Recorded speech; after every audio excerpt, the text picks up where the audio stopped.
Le 23 septembre prochain sortira sur Netflix Blonde, le biopic de Marilyn Monroe très attendu. Alors qu'Juana de Armas est la cible de certaines mauvaises langues, lui reprochant son accent cubain, ce film est avant tout l'occasion de se pencher à nouveau sur la folle vie de cette icône.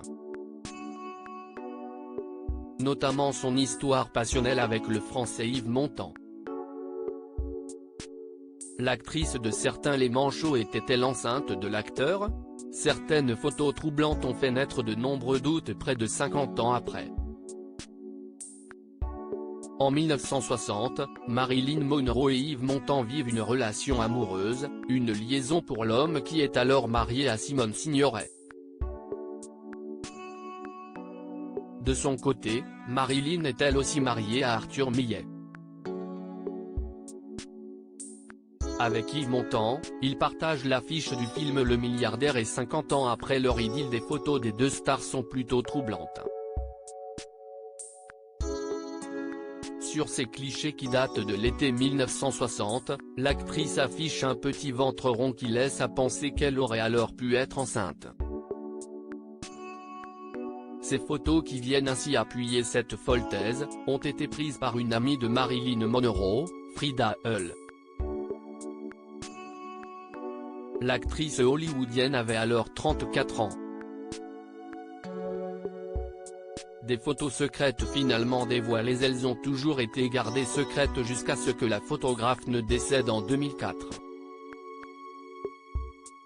Sa demeure est alors mise en vente aux enchères ainsi que les photos, dévoilées par le Daily Mail.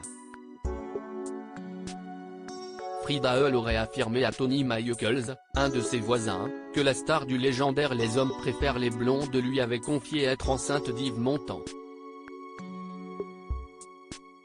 Frida était très fière de ces photos et elle était très fière de les avoir gardées secrètes jusqu'à sa mort, avait-il révélé.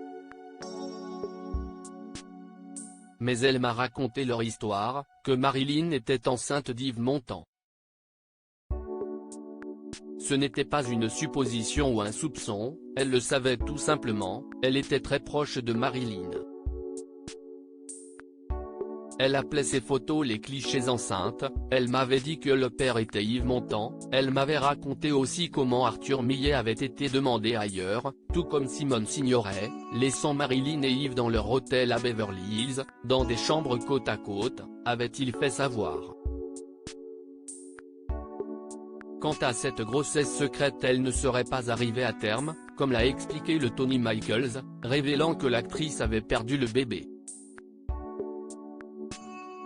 Il n'a jamais été dit si elle avait fait une fausse couche ou un avortement, apprend-on.